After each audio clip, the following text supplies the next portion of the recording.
வணக்கம் அன்பு மக்களே. நாம் இந்த பதிவில் பார்க்க இருப்பது 2024ஆம் ஆண்டு மே மாத மேஷராசி பலன்கள் என்று பார்ப்போம்.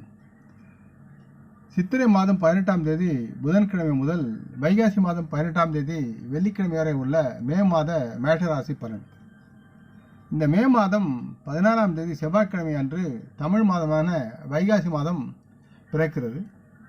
மே மாதம் 2024இன் மேஷராசி பலன் விரிவாக. மேஷராசி மக்களுக்கு இந்த மாதம் கலவையான ஒரு பலனை தரும் மாதமாக இருக்கும். கிரகங்களுடைய நிலவரப்படி செலவுகள் சற்று தூக்கலாக இருக்கும் மற்றும் தங்களின் உடல்நல கவலைகள் சில நேரங்களில் அதிகரிக்கும் என்பதால் நீங்கள் உங்களின் பொருளாதார நிதியில் சற்று கவனம் செலுத்த வேண்டும். செலவுகளை கட்டுப்படுத்தி சேமிப்பில் அக்கறை கொண்டு செயல்பட்டால் உங்களுடைய தேவைக்கு அது உதவியாக இருக்கும். நீங்கள் செய்யும் தொழிலில் வெற்றிக்கான வாய்ப்புகள் அதிகம் இருக்கிறது மற்றும் உங்கள் வேலை மற்றும் வியாபாரத்தில் உள்ள உங்களின் திறமை உங்கள் போட்டியாளர்களை விட உங்களை முன்னிலையில் ஏற்றம் கொள்ள வைக்கும்.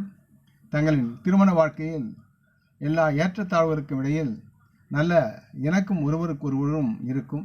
இதனால் குடும்ப உறவுகள் யாவும் பாதுகாக்கப்படும். மேஷராசி மக்கள் சிலருக்கு வெளிநாடு செல்வதற்கான வலுவான வாய்ப்புகள் உருவாகும்.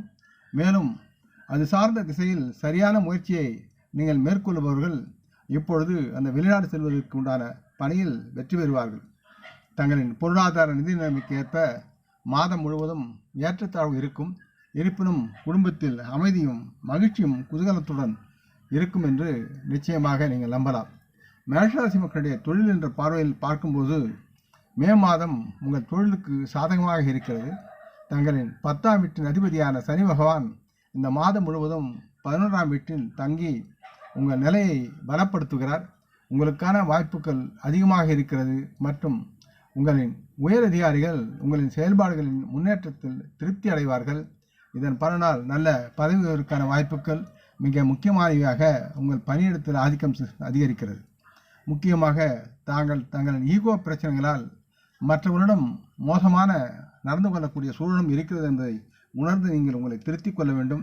முதலில் உங்களின் மன திருப்திக்காக வேலையில் நீங்கள் கவனம் செலுத்த வேண்டும். இது உங்களுக்கு பல நன்மைகளை மறைமுகமாக பெற்றுத்தரும்.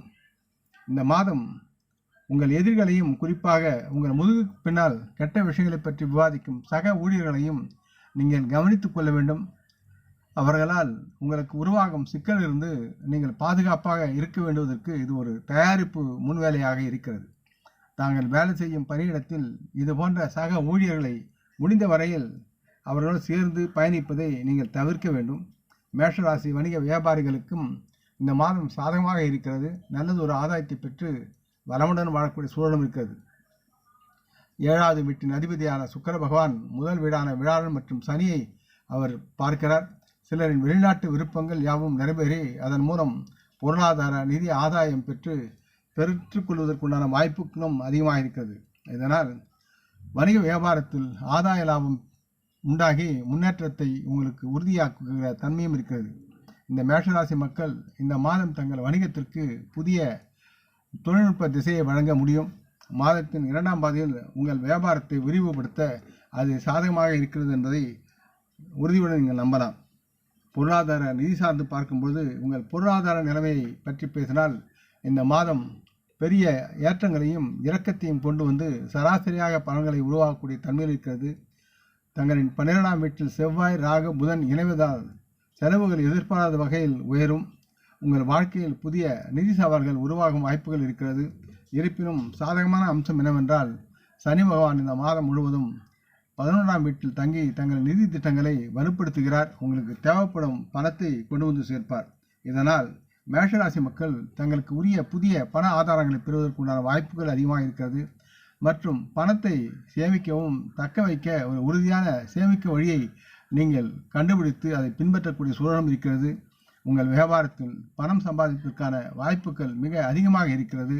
இந்த மாதத்தின் 2ஆம் பாதியில் சூரியனும் சுக்கிரனும் 2ஆம் வீட்டிற்கு செல்வதால் நல்ல பணம் சம்பாதிப்பதற்கான வலுவான வாய்ப்பை நீங்கள் பெற்று நலமுடனும் வளமுடனும் மகிழ்ச்சியாக வாழ்வதற்குண்டான சூழலும் உங்களை தொடர்ந்து வருகிறது. மேலும் செல்வத்தை குவிப்பதில் சரியான வெற்றியை நீங்கள் அடைவதுடன் வங்கி இருப்பும் சேமிப்பும் அதிகமாக உயரும். நீங்கள் இந்த மாத கடைசியில் அதை பார்க்கலாம். 12ஆம் வீட்டில் செவ்வாய் மற்றும் ராகுவால் அங்காரக தோஷம் உண்டாகிறது. இந்த அங்காரக தோஷம் அபாயகரமானதாக கருதப்படுவதால் திட்டமிட்டப்படாத முதலீடுகளை நீங்கள் தவிர்க்க வேண்டும். அதே நேரத்தில் உங்களுடைய ஆரோக்கியத்தில் நீங்கள் அக்கறை கொள்ள வேண்டும். தேவையற்ற கோபங்கள் உங்களுக்கு கூடாது. அதனால் மற்றவரையும் உங்கள் உறவுகளையும் நீங்கள் விரோதித்துக் கொள்ளக்கூடிய சூழல் இருக்கிறது. ஆரோக்கியத்தை பார்க்கும் பொழுது இந்த மாதம் தங்களுடைய தேகம் சற்று பலவீனமாக இருக்கும். உங்கள் ஜாதகத்தில் ராசியின் அதிபதியான செவ்வாய் 12ஆம் வீட்டில் ராகுவுடன் சேர்ந்து இருப்பதால் பல்வேறு உடல்நலக் கோளாறுகளை ஏற்படும் சூழல் இருக்கிறது. மேலும் செவ்வாய் ராகுவின் அங்காரக தசா பிரச்சனைகள் எழுவதையும் உறுதி செய்கிறது. மேலும் அவருடன் புதனின் இருப்பு தோல் பிரச்சனைகள், கண் பிரச்சனைகள் மற்றும் பல்வேறு வகையான சொறி அல்லது ஒவ்வாமைகள் ஏற்படுத்தி உங்களை தொந்தரவுப்படுத்தும்.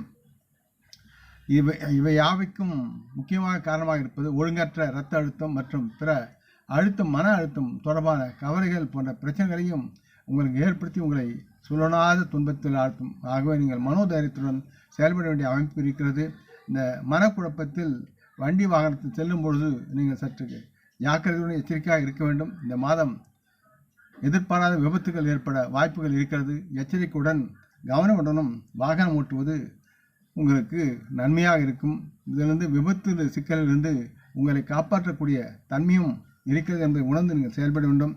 திருமணம் மற்றும் காதல், தனிப்பட்ட உறவுகள் என்று பார்க்கும்பொழுது உங்களின் காதல் வாழ்க்கையை பார்த்தால் மாதத்தின் தொடக்கத்தில் 5ஆம் வீட்டின் அதிபதியான சூரியன், சுக்கிரன் மற்றும் வியாழனுடன் சேர்ந்து 7வது வீட்டை பார்க்கிறார்கள். இதனால் தங்களின் காதல் விவகாரங்களுக்கும் உங்கள் காதல் துணையை திருமணம் செய்து கொள்வதில் வெற்றி பெறுவதற்கும் இது ஒரு சிறந்த நேரமாக இருக்கிறது. காதலிக்கும் அன்பர்களுக்கு காதல் திருமணம் நடக்க அதிக வாய்ப்புகள் இருக்கிறது என்று அர்த்தம். இருப்பினும் 12ஆம் வீட்டில் ராகு மற்றும் சனியுடன் செவ்வாய் இருப்பது 5ஆம் வீட்டை பாதிக்கிறது. மேலும் அடிக்கடி நீங்கள் வாக்குவாதங்கள் ஏற்படக்கூடிய தன்மையும் இருக்கிறது. இருப்பினும் உங்களின் காதல் எல்லா சூழ்நிலைகளிலும் வலுவாக இருக்கும்.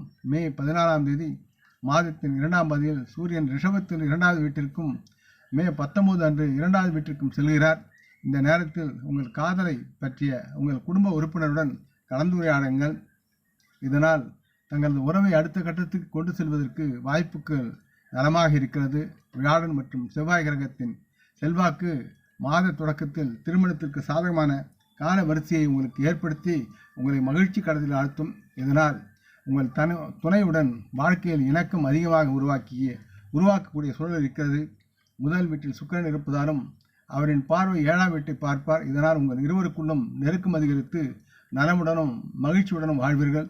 உங்களின் எண்ணங்கள் யாவும் ஈடேறும். இருப்பினும் முதல் வீட்டில் சூரியன் இருப்பதால் தங்களின் அகங்காரத்தின் காரணமாக உங்கள் துணையிடம் தேவையற்ற கெட்ட வார்த்தைகளை சொல்லி அது அவர்களை மோசமாக உணரச் செய்யும். உங்களுக்குள் தேவையற்ற சச்சரவுகளுக்கு அது வழிவகுக்கும்.